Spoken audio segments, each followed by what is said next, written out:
Hoy nos sumergiremos en el relato de una batalla tan legendaria que, pese a los siglos transcurridos, continúa siendo objeto de estudio por estrategas militares e historiadores. El escenario es marzo del 241 a.C. En la isla de Sicilia, un decidido general cartaginés, Amílcar Barca, se prepara para lanzar un nuevo ataque contra los romanos. La guerra entre Cartago y la República Romana se ha prolongado durante 23 años, con pérdidas devastadoras para ambos bandos. A pesar de las terribles bajas, Roma se ha negado obstinadamente a rendirse. Mientras tanto, Cartago, agotada y al borde de la quiebra, lucha por resistir. Amílcar, que jamás ha conocido la derrota en el campo de batalla, está decidido a expulsar a los invasores o morir luchando por ello. Sin embargo, sus planes se ven truncados de golpe. Las órdenes llegan desde Cartago. Debe cesar la lucha. Antes de comenzar, no olvides darle me gusta a este video y suscribirte para seguir explorando juntos los secretos de la historia. La otrora imponente armada cartaginesa ha sido arrasada por completo por los romanos. Este desastre marca el punto de quiebre para los líderes políticos de la ciudad, quienes, más interesados en sus negocios que en el honor, deciden rendirse. Somos comerciantes, no guerreros. Es el mensaje que transmiten, ordenando a Amílcar negociar los términos de la capitulación. Lleno de rabia e impotencia, se rehúsa a presentarse ante los romanos y delega la tarea a uno de sus oficiales. Las condiciones del tratado son un insulto. Roma exige Sicilia, 3.200 talentos de plata y el compromiso absoluto de Cartago de no volver a declararle la guerra jamás. Así, de manera amarga, se firma la paz y concluye la primera guerra púnica. Pero la herida en el alma de Amílcar no cicatriza. Lo que comenzó como una rendición humillante pronto se agrava. Los romanos aprovechan la debilidad de Cartago y le arrebatan Córcega y Cerdeña. Cada agravio de Roma hiere profundamente el orgullo del general, encendiendo en su interior un fuego de venganza. Resuelto a restaurar el honor de su patria, jura que Roma pagará por cada afrenta. Para sellar ese propósito, lleva a su joven hijo Aníbal, de apenas 9 años, ante el altar del dios Baal-Hamón, y le hace prometer que jamás será aliado ni amigo de Roma. Así nace un juramento de odio que marcará el destino de ambos pueblos.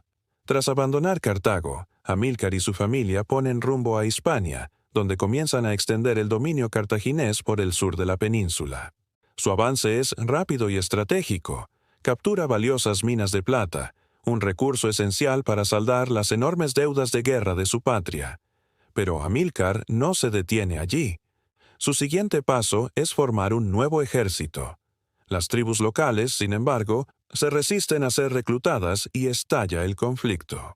Es entonces cuando Amílcar lleva a su hijo Aníbal a las batallas, decidido a forjar en él el temple de un auténtico guerrero. Por las noches, junto a sus generales, enseña al niño los secretos de la estrategia y el arte militar. En lo más profundo de su corazón, Amílcar alimenta un sueño, que Aníbal algún día encabece un ejército invencible y conduzca a Cartago a cobrar venganza de Roma. El destino, sin embargo, tiene otros planes. Justo cuando parecía que todo estaba listo para la esperada confrontación con Roma, Amílcar cae víctima de una emboscada de tribus hispanas y muere ahogado en un río durante la lucha. El mando del ejército recae en su yerno Asdrúbal, mientras el joven Aníbal, orgullo de su padre, continúa creciendo bajo la sombra de las enseñanzas recibidas. Con el paso de los años, Aníbal se transforma en aquello que Amílcar siempre imaginó: un guerrero audaz, un líder nato y un estratega brillante. Durante 8 años gana la admiración y lealtad inquebrantable de las tropas. Así, tras el asesinato de Asdrúbal en el 221 a.C., los soldados, sin dudarlo, lo proclaman su comandante. Aníbal, endurecido por años de combate, es ya la viva imagen de la venganza y está listo para cumplir el juramento que un día hizo ante su padre. Finalmente, en el año 219 a.C., Aníbal hace su jugada. Dirige sus fuerzas contra Sagunto, una ciudad aliada de Roma, y la somete a asedio. La respuesta romana no se hace esperar. Un embajador es enviado a Cartago para exigir la entrega del general cartaginés. En el Senado, los romanos lo reciben con frialdad y desprecio. El enviado se adelanta y lanza su ultimátum. Traigo conmigo la guerra y la paz. Elegid lo que deseéis. La respuesta cartaginesa es clara y desafiante. Entonces elegimos la guerra. Las palabras prenden fuego al orgullo acumulado durante décadas. El Senado estalla en un grito unánime. ¡La aceptamos! Así, sin saberlo, Roma acababa de despertar a su mayor pesadilla, un enemigo tan temible que, siglos después, su nombre seguiría resonando como sinónimo de terror entre las generaciones futuras. Roma no pierde el tiempo. Tan pronto se confirma la amenaza cartaginesa, el Senado organiza una rápida respuesta. 2 ejércitos son enviados. Uno, al mando del cónsul Escipión, zarpa hacia Hispania con el objetivo de frenar a Aníbal en su propio terreno. El otro, bajo el liderazgo del cónsul Longo, navega directo a África, decidido a llevar la guerra al corazón de Cartago. Aquí vale la pena hacer un paréntesis para entender el contexto. Roma, en ese entonces, era una república gobernada por un senado y 2 cónsules elegidos anualmente. Estos cónsules no solo dirigían el gobierno, también comandaban sus ejércitos. Así que cada vez que Aníbal se enfrenta a un ejército romano en esta historia, en realidad está combatiendo contra lo que equivaldría a uno de los 2 presidentes de Roma. Piénsalo un segundo. ¿Te imaginas a alguno de nuestros presidentes recientes en pleno campo de batalla liderando tropas? Escipión, seguro de su misión, desembarca en el sur de la Galia, dispuesto a interceptar a Aníbal. Pero lo que encuentra lo deja perplejo. El general cartaginés ya ha dejado Hispania atrás. Aunque consigue enfrentarse brevemente a parte de la caballería enemiga junto al río Ródano, el grueso del ejército de Aníbal se ha desplazado rápidamente hacia el este. Alarmado por los movimientos del enemigo, Escipión decide regresar apresuradamente a Italia. Después de todo, ¿qué pasaría si Aníbal cometiera una locura, como intentar cruzar los Alpes en otoño? Eso sería insensato. ¿O no? Pues sí, eso exactamente es lo que Aníbal tenía en mente. Con una determinación férrea, inicia la peligrosa travesía alpina. El viaje es un calvario. Durante meses, el frío, las avalanchas y los terrenos imposibles cobran la vida de hombres, bestias de carga y hasta los temibles elefantes de guerra. Cuando por fin logra cruzar al otro lado de la cordillera, la mitad de su ejército ha desaparecido. Pero Aníbal no se rinde. Confiaba en que las tribus celtas del norte de Italia, enemigas de Roma, se unirían a él al verlo llegar. Su mensaje es claro. Tú, celta, sé que odias a los romanos tanto como yo. Ven, luchemos juntos. Y aunque al principio recibe un frío rechazo, vete al diablo, amigo. Poco a poco algunas tribus comienzan a sumarse a su causa. Así, con refuerzos locales, Aníbal da inicio a la legendaria invasión de Roma. Los peores presagios de Escipión se hacen realidad. Sin perder tiempo, toma el mando de un nuevo ejército en Italia y avanza con rapidez para interceptar al enemigo. El encuentro no tarda en producirse. Ambos bandos levantan campamentos cerca del río Tesino, preparándose para el combate que, por primera vez en más de 2 décadas, enfrentará de nuevo a las 2 mayores potencias del mundo. Es a finales de noviembre del 218 a.C. cuando se produce el primer choque. Pequeñas partidas de reconocimiento se cruzan en el campo. En un giro del destino, tanto Aníbal como Escipión habían decidido ese día liderar personalmente sus patrullas. Al avistarse, no dudan. Forman a sus hombres y comienzan a medirse, cada uno analizando al adversario. Aníbal, al percibir que su caballería sobrepasa ampliamente en número a la romana, ordena de inmediato una carga devastadora. Así, la Segunda Guerra Púnica arranca oficialmente. Los infantes romanos apenas tienen tiempo de alzar sus jabalinas. La caballería de Aníbal, con los temibles jinetes númidas al frente, se les echa encima antes de que puedan lanzar la primera andanada. El impacto es brutal. Los soldados romanos ceden y la formación se rompe. Pronto están huyendo del campo. En el fragor de la batalla, el cónsul Escipión es gravemente herido y cae de su caballo. Pero entre el caos surge su hijo adolescente, Escipión el joven. Desde la retaguardia, al ver a su padre desplomarse, atraviesa a galope las filas desordenadas de sus compatriotas y se abre paso entre el enemigo con su espada. Llega hasta su padre, lo sube a su propio caballo y logra regresar al campamento, salvando su vida de manera heroica. Aunque pequeña en escala, la batalla del Tesino deja una profunda huella en el ánimo de todos los participantes. Para los soldados de Aníbal, el resultado es claro. Los romanos no son invencibles. Para Roma, la derrota es un duro golpe que revela el poder y la ferocidad del enemigo africano. Pero quienes más quedan impresionados son los celtas del norte de Italia. Las noticias corren como el viento, y las tribus empiezan a ver en Aníbal al posible liberador que tanto habían esperado. Uno a uno, guerreros celtas se presentan ante él, trayendo como tributo las cabezas de soldados romanos, ansiosos de unirse a su ejército y participar en la lucha contra Roma. Al darse cuenta de la amenaza que representaba Aníbal y sospechando que podría intentar lo impensable, cruzar los Alpes, Escipión no pierde tiempo. Envía un mensaje urgente a su colega, el cónsul Longo, pidiéndole que abandone la campaña en África y regrese a Italia de inmediato. Cuando Longo finalmente llega al campamento, lo recibe una escena inesperada. Escipión está malherido tras el reciente enfrentamiento. Sin perder tiempo, el veterano cónsul le advierte: Aníbal no es un rival cualquiera. Con el invierno a las puertas, la estrategia sensata sería replegarse y esperar hasta la primavera para reanudar las hostilidades. Sin embargo, para Longo, esa prudencia representaba un problema. El tiempo de su mandato se agotaba y, con él, la posibilidad de pasar a la historia como el gran vencedor de Aníbal. Incapaz de aceptar que la gloria podría ser para su sucesor, Longo rechaza el consejo de Escipión y decide marchar de inmediato a la batalla. Longo refuerza sus fuerzas al sumar el ejército de Escipión al suyo y parte en busca del enemigo. Pronto encuentra a Aníbal, quien ha acampado cerca del río Trebia.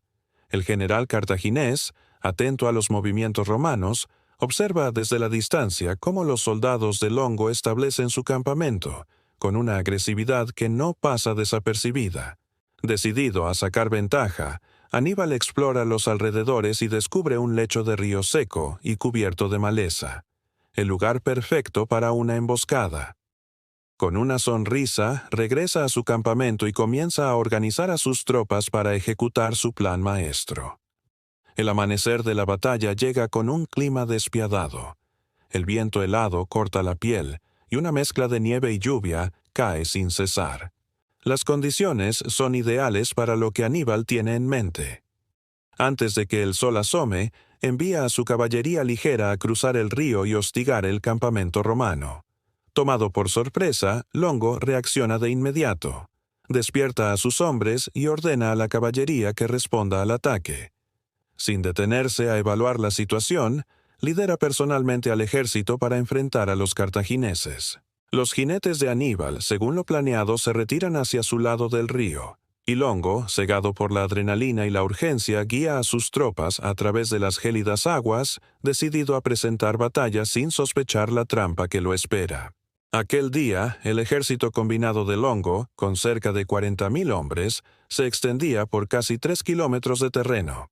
Colocar a cada unidad en su lugar no fue tarea fácil.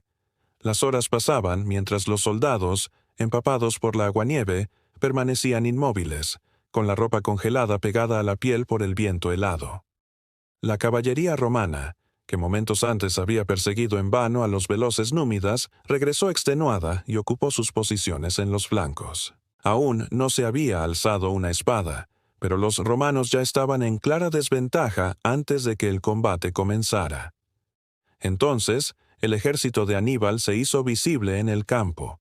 Sus hombres surgieron descansados, bien alimentados y preparados para el frío, sus cuerpos untados en aceite como protección. Con precisión, el general cartaginés desplegó a sus fuerzas. En el centro, sus aliados celtas frente a la temible infantería romana.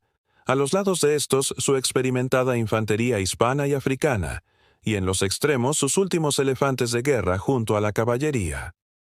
Desde la distancia, Longo contempló el despliegue enemigo, y confiado al ver que su ejército parecía más numeroso, exclamó: «Perfecto, muchachos.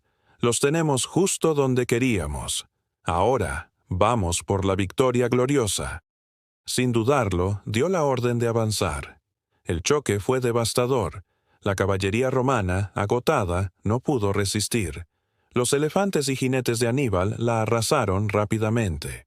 Mientras tanto, el propio Longo, al frente de su infantería, lideraba un embate feroz contra el centro enemigo. Los celtas retrocedían bajo la fuerza del avance romano, y a pesar del cansancio, el frío y el hambre, las legiones comenzaban a abrirse paso en la línea cartaginesa. Sin embargo, tras haber derrotado a la caballería romana, los jinetes de Aníbal regresaron al campo, y, sin dar respiro, comenzaron a golpear los flancos de la formación romana. Aunque rodeados poco a poco, los soldados de Roma mantenían la moral alta, convencidos de que la victoria estaba cerca. Longo, aún confiado, murmuró para sí: «Perfecto, los tenemos justo donde». «Oh, mierda». De pronto, un rugido estremecedor rompe el caos de la batalla. 2000 soldados de élite cartagineses, ocultos durante la noche en el lecho seco del río, emergen como espectros para atacar la retaguardia romana. Al mando está Magón, el hermano de Aníbal. El plan maestro de Aníbal se revela por completo. Los romanos, sorprendidos y sin escapatoria, están completamente rodeados. Ante la desesperación, Longo exhorta a sus hombres a luchar como nunca antes, sabiendo que su única esperanza es abrirse paso a través del enemigo. Contra todo pronóstico, los legionarios romanos consiguen romper la línea celta en el centro. Pero lo que ocurre después desconcierta a todos. En lugar de reorganizarse para contraatacar o envolver a los cartagineses, los romanos continúan huyendo. Nadie sabe si Longo creyó realmente que había logrado una victoria o si solo buscaba salvar el pellejo. Lo cierto es que él y sus hombres corren hasta un pueblo cercano y no vuelven al campo de batalla. El resto del ejército es aniquilado. Unas 20.000 bajas romanas.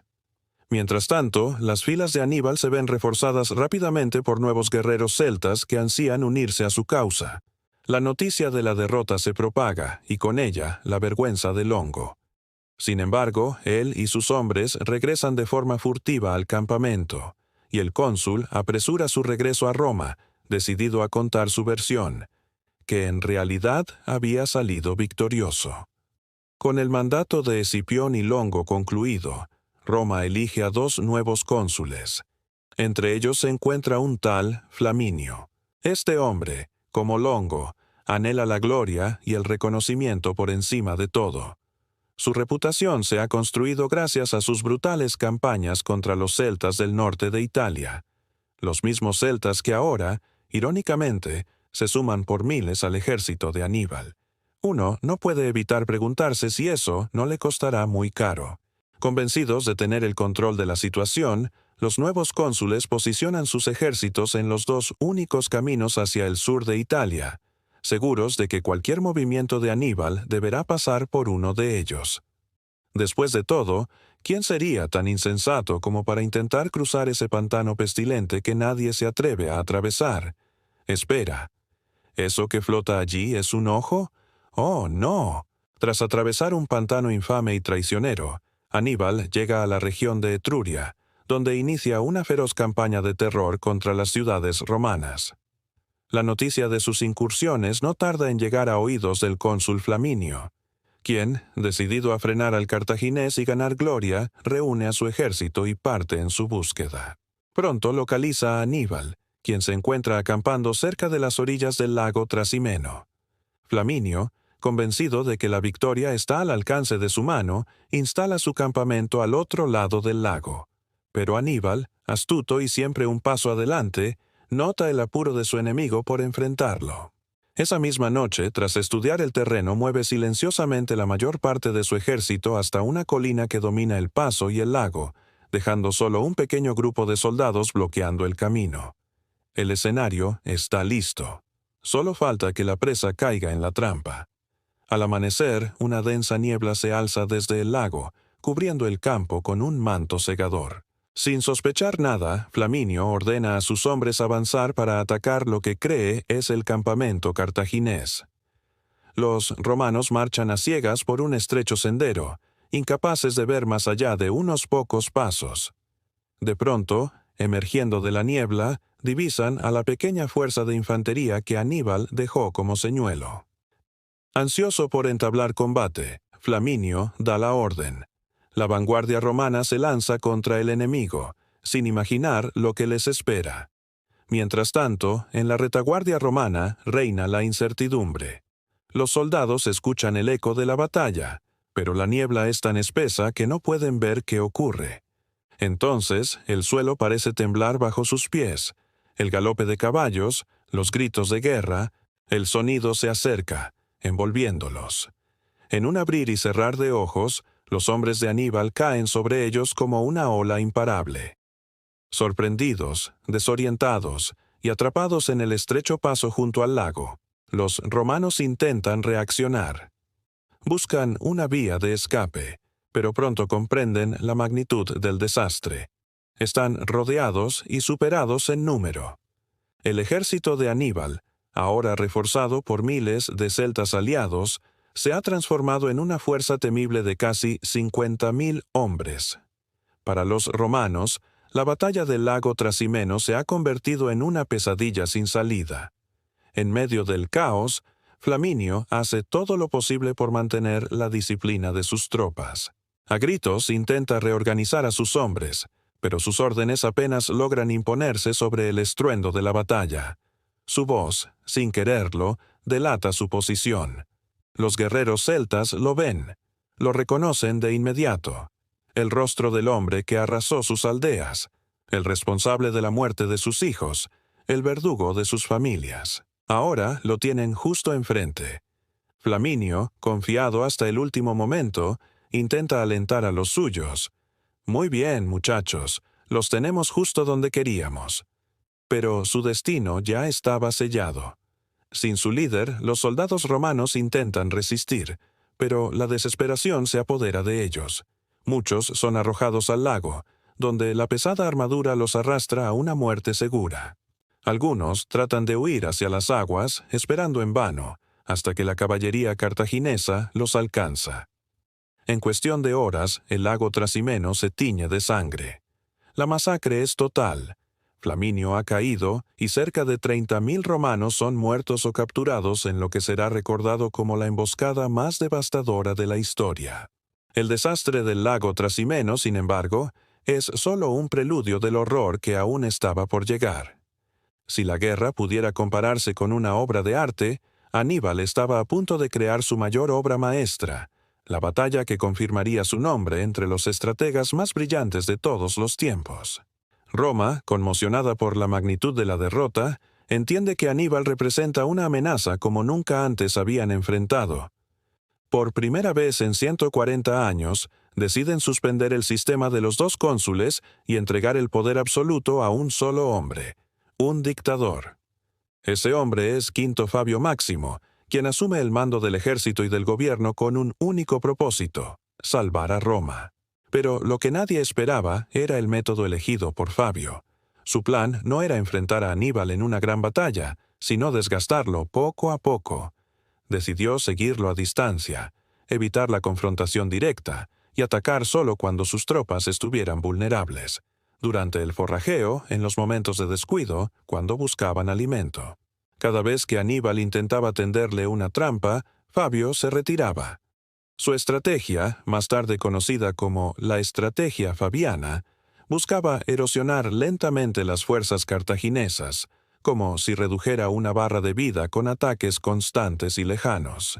Esta táctica, que inspiraría siglos más tarde a líderes como George Washington, funcionaba a la perfección, pero en su tiempo, los romanos la detestaban. Para ellos no había nada peor que parecer cobardes, y pronto a Fabio le dieron el apodo de «el que retrasa». A pesar del desprecio de su pueblo, Fabio logró su objetivo. El ejército de Aníbal comenzaba a debilitarse y Roma, con el tiempo ganado, reconstruía su poder militar. Aníbal intentó por todos los medios obligarlo a combatir, pero el dictador jamás cayó en la provocación. Y cuando dejó el cargo a finales del 217 a.C., Roma estaba lista para la siguiente fase de la guerra. Tras la renuncia de Fabio como dictador, Roma elige a 2 nuevos cónsules, Paulo Emilio y Varrón. La paciencia de los romanos con la táctica de desgaste de Fabio había llegado a su límite. La ciudad, llena de ansias de venganza, clamaba por una batalla decisiva.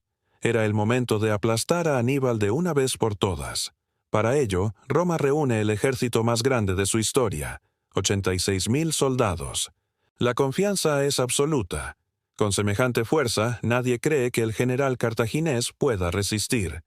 De hecho, la fe en la victoria es tan grande que muchos senadores y antiguos cónsules se apresuran a unirse a la campaña, deseosos de presenciar el momento glorioso en que el temido monstruo africano sea derrotado. Paulo y Varrón conducen su enorme ejército al sur, decididos a encontrar a Aníbal. Lo hallan cerca de un depósito de suministros conocido como Canas. Al contemplar el inmenso ejército romano, incluso Aníbal queda impresionado. Sin embargo, en lugar de desanimarse, ve en esta situación la oportunidad soñada. Si lograba derrotar a un enemigo tan numeroso, quizás el resto de Italia se volcaría en su apoyo contra Roma. Así comienza a trazar un plan que, siglos después, seguiría asombrando a estrategas e historiadores por su genialidad.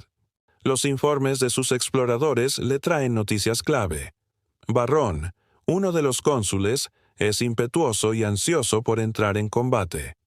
Sabiendo que los cónsules se alternan el mando un día cada uno, Aníbal decide esperar al turno de Varrón para provocar la batalla. Finalmente, ese día llega, el 2 de agosto del 216 sin Cristo. Sin perder tiempo, Varrón ordena desplegar al gigantesco ejército romano en la llanura junto al río Aufidus. En el centro de su formación, dispone una poderosa masa de infantería pesada, concebida como un ariete que rompería el centro cartaginés y lo destruiría desde dentro. Los cónsules, Varrón y Paulo, asumen el mando de la caballería, cada uno en un flanco, convencidos de que el triunfo estaba al alcance de la mano.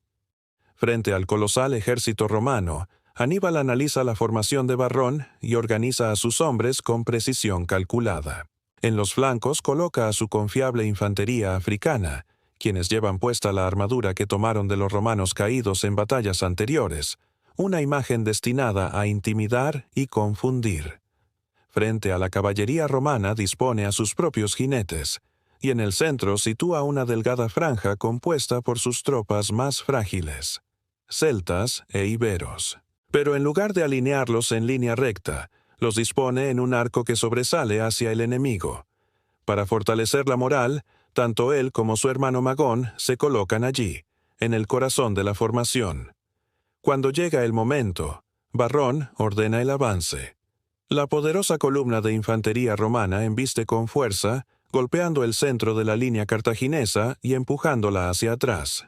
En los flancos, la caballería de ambos bandos se enfrenta, pero, como en otras batallas, los jinetes de Aníbal demuestran su superioridad y derrotan rápidamente a la caballería romana. El ala, bajo el mando de Paulo, es la primera en quebrarse. Paulo es derribado de su caballo y, desarmado, se abre paso hasta la columna central para seguir combatiendo junto a sus hombres. Con un flanco destruido, la caballería cartaginesa se libera para barrer el campo y embestir al otro flanco, donde Varrón y su caballería no tardan en ser superados y forzados a huir. En el centro, la columna romana sigue avanzando, presionando con todo su peso a las líneas de Aníbal. Los celtas caen en gran número, y por un momento parece que la línea cartaginesa está a punto de quebrarse. Pero eso era precisamente lo que Aníbal había previsto.